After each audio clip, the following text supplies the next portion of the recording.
നിലമ്പൂർ ഇനി പോരാട്ട ചൂടിലേക്ക്. UDF-ഉം LDF-ഉം സ്ഥാനാർത്ഥികളെ പ്രഖ്യാപിച്ചതോടെ ഉപതെരഞ്ഞെടുപ്പ് ചിത്രം വ്യക്തം. UDF സ്ഥാനാർത്ഥി ആര്യാടൻ ഷൌക്കത്ത് നിലമ്പൂർ താലൂക്ക് ഓഫീസിലാണ് നാമനിർദ്ദേശ പത്രിക സമർപ്പിച്ചത്. KPCC working president AP Anilkumar, Muslim League Rajya Sabha MP Abdul Wahab തുടങ്ങിയ നേതാക്കൾ ഒപ്പമുണ്ടായിരുന്നു. വൻ ജനാവലിയിൽ റോഡ് ഷോ നടത്തിയായിരുന്നു പത്രികാ സമർപ്പണം.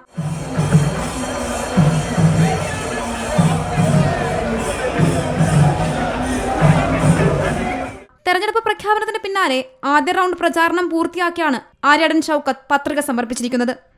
അതേസമയം LDF സ്ഥാനാർത്ഥി M സ്വരാജിന്റെ നാമനിർദ്ദേശ പത്രിക സമർപ്പണം മാറ്റി. ഇന്ന് ഉച്ചയോടെ പത്രിക സമർപ്പിക്കാനായിരുന്നു തീരുമാനമെങ്കിലും പിന്നീട് സമർപ്പണം തിങ്കളാഴ്ചയിലേക്ക് മാറ്റുകയായിരുന്നു. നിലമ്പൂർ റെയിൽവേ സ്റ്റേഷനിൽ ആവേശോജ്വല സ്വീകരണമാണ് പ്രവർത്തകർ M സ്വരാജിന് ഒരുക്കിയത്.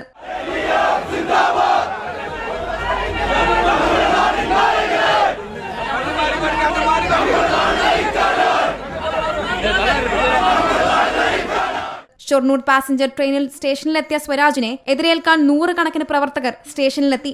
CPM പോളിറ്റ് ബ്യൂറോ അംഗം A വിജയരാഘവന്റെ നേതൃത്വത്തിലായിരുന്നു സ്വീകരണം. ഒരിടവേളയ്ക്ക് ശേഷം മണ്ഡലത്തിൽ പാർട്ടി ചിഹ്നത്തിൽ സ്ഥാനാർത്ഥിയെത്തുന്നത് വലിയ ആവേശത്തോടെയാണ് പ്രവർത്തകർ ഏറ്റെടുത്തിട്ടുള്ളത്. സീ മലയാളം ന്യൂസ്, മലപ്പുറം. പുതിയ വാർത്തകളും വിശേഷങ്ങളും ഇനി വിരൽ തുമ്പിൽ. എല്ലാ ഡിജിറ്റൽ പ്ലാറ്റ്ഫോമുകളിലും ഇപ്പോൾ സീ മലയാളം ന്യൂസ് ലഭ്യം.